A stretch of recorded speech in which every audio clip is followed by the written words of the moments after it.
Hello everyone, welcome to happy hours. কেমন আছো সবাই? আমি তো আছি একটু টায়ার্ড। আজকে আমি এসেছি আমার শ্বশুর বাড়িতে। এই যে জাস্ট এখন থেকেই ভ্লগটা স্টার্ট করলাম হনুমানজির এই মন্দির থেকে। আমাদের এটাই বাস স্টপ, এখান থেকেই জাস্ট একটুখানি এগিয়ে গিয়ে আমাদের বাড়ি। এখান থেকে যাচ্ছি, ওই যে সামনে রণ চড়লো, ও তো জাস্ট পৌঁছে দিয়ে চলে যাবে। এসে স্নান টান করে রাহিকে খাওয়াতে আর ব্লগ কন্টিনিউ করা হয়নি। এখন সন্ধ্যাবেলায় ভাই এলো, এসে রাহিকে চকলেট দিয়ে গেল। রাত্রে হবে আলুর পরোটা আর চিকেনটা ম্যারিনেট করে রেখেছি। দাদা মানে আমার মাসুর দাদা আসছেন, উনিও ডিনার করবেন এখানে। আর মা সমস্ত আমাকে জোগাড় করে দিচ্ছে, তারপরে আমি গিয়ে রান্নাবান্নাটা করব। ততক্ষণ রণ একটু বেরিয়েছে, ততক্ষণ পর্যন্ত এই যে মেয়েটা আমাদের এখানে চকলেট খাচ্ছে বসে বসে। ও খাক, এখন সবার সাথে একটুখানি নর্মাল হয়েছে।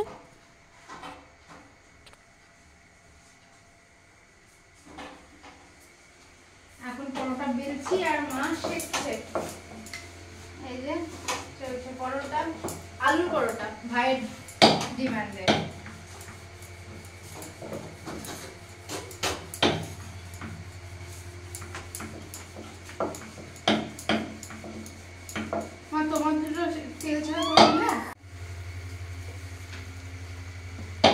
দই চিকেন কতদূর কষছে দেখলে?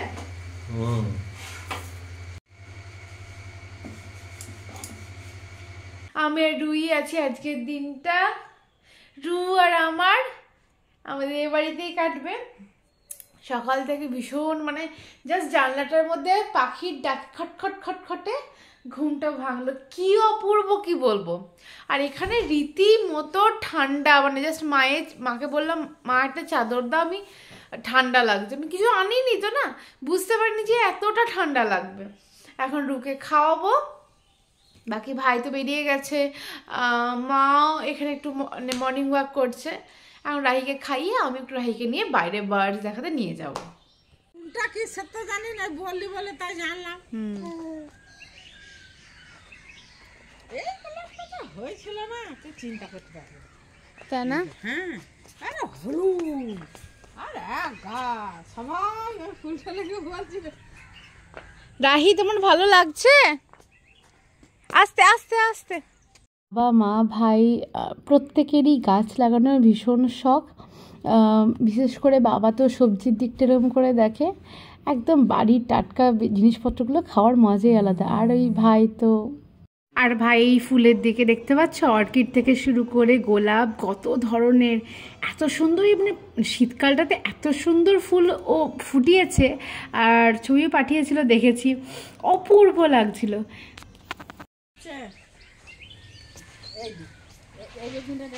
কই দেখি,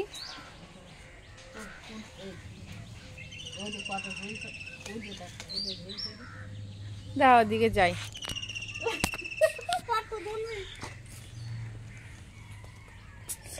গাছ করে ধরে হুন্য তো রাখছে না, ঠিক আছে খাবার একটা লোককে তুলে তুলে দিবি। অনুভবকে দিতাম তো, অনুভব শ্বশুর সব ডিজাইন খেলতে পারে। ভাবি আসতে, রাহি এটা কি পেঁয়াজ হচ্ছে?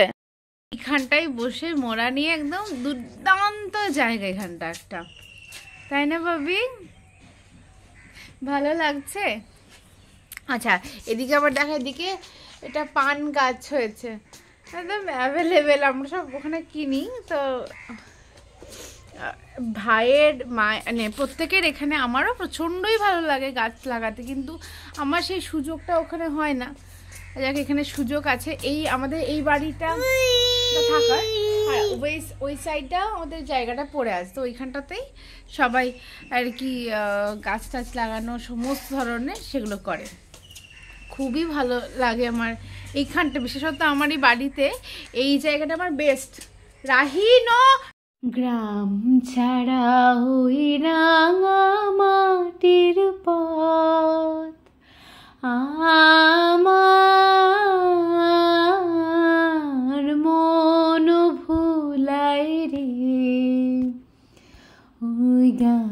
ছাড়া ওই রাঙা মাটির পথ, মাটির পথ, মাঠের আল সব কিছুই আজ বড় বেশি শান্তির জায়গা। চারিদিক সবুজ, যেদিকেই তাকাও সবুজ, পাখির ডাক, খড়ের বোঝাই করা রয়েছে চারিদিক, পুকুর, মানে একটা অন্যরকমই দৃশ্য। প্রত্যেক দিনের এই ব্যস্ততার জীবন থেকে আমরা চাই এরকম কয়েকটা মুহূর্ত কাটাতে শান্তির মতো জায়গায়। আর আমি লাকি আমার এক বাড়ি এরকম একটা সুন্দর জায়গায় খানিকটা সময় যেখানে কাটাতে পারি। রাহি আমার মতোই ভীষণ এনজয় করে এই যে গরু, তারপরে ছাগল, সমস্ত কিছু দেখে উই উই করে পুরো পাগলও। গেছে স্নানে, তাই রাহিকে নিয়ে আমি একটু ঘুরছি। এরপর ঘরে ফিরে গিয়ে রাহিকে আবার খাওয়াবো, টাইমও হয়ে গেছে, তারপর একটু ঘুমাবে, অনেক সকাল সকাল উঠে পড়েছে।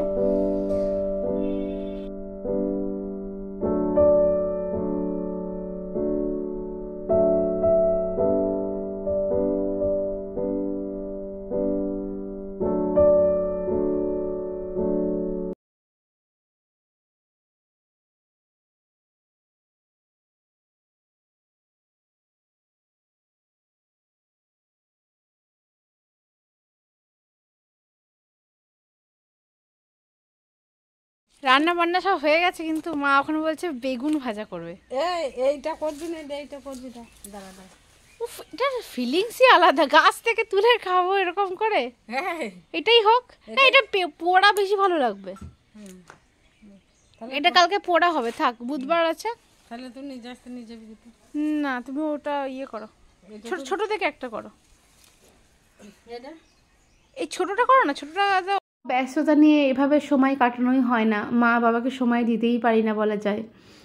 মা বাবা ভাই সবার সাথে একটা দিন খুব ভালো করে কাটলো। বাবা সন্ধ্যাবেলা ফোন করে বলে, এই মেলায় চলায়, রেডি হয়ে মাকে নিয়ে টোটো পাঠিয়ে দিচ্ছি।